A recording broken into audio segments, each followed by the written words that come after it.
everybody.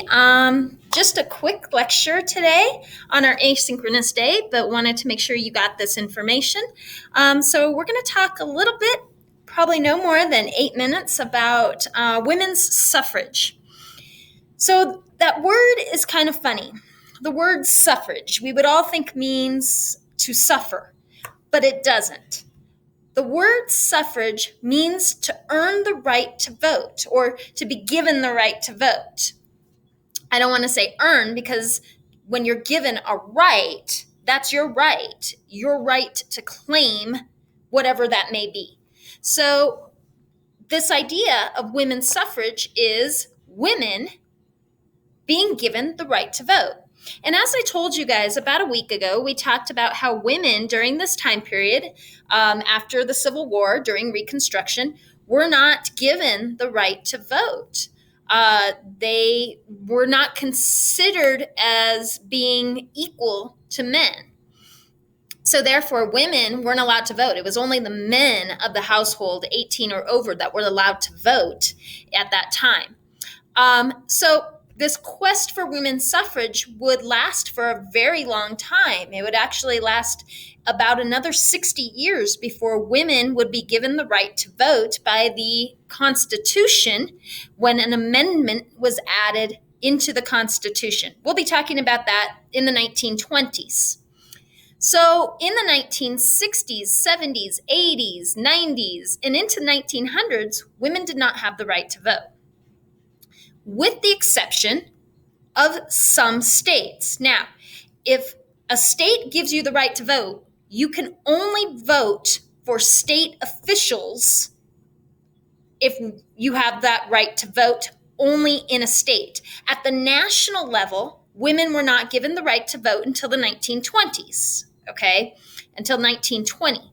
And so at the national level, you couldn't vote for the president. But if a state said, we're going to give you the right to vote, you're allowed to vote, but only for state, county, and city officials, not national officials. Okay. So that's kind of the case with women's suffrage. So the question is, what states were the first to give women the rights to vote? And in the 1960s and 70s, there were 2 states that allowed women to vote in their state elections. Again, not the national level, but the state level. In order for women to vote at the national level, it have to be a national law that's passed and would have to actually be in our Constitution. Okay, so what do you think? Which 2 states allowed women the right to vote before 1900? Well, let's see. So Wyoming in 1869 gave women the right to vote. And it's kind of interesting why they gave women the right to vote in the state of Wyoming. See, Wyoming was a state where a lot of men were going to in order to hunt and to farm and to ranch. And those are kind of male occupations at this time. You were a mountain man, and really, you didn't see a lot of mountain women at this time. And a lot of these mountain men were going into the Rockies, and Wyoming is part of the Rockies region. And they were trapping animals and getting furs and things like that. So a lot of these men were living in Wyoming, and there's no women.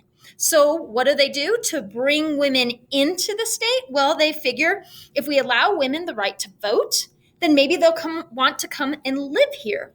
Women that are a little bit more independent and want that right to vote.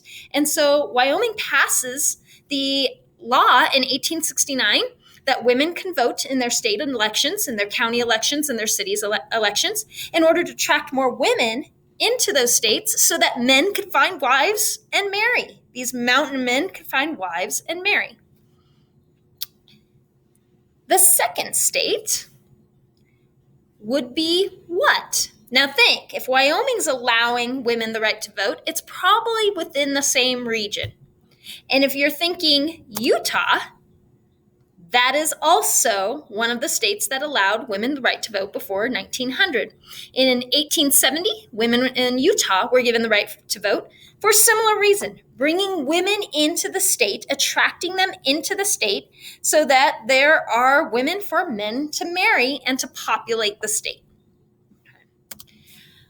So this was all done not because these states wanted to give women equal rights, but because they wanted to attract women to the state. All right. Well, guys, that's it. That's the end of our lecture. And so hopefully you have a great day. I told you it was going to be brief, and we made it brief, and we'll talk to you later. Bye, guys.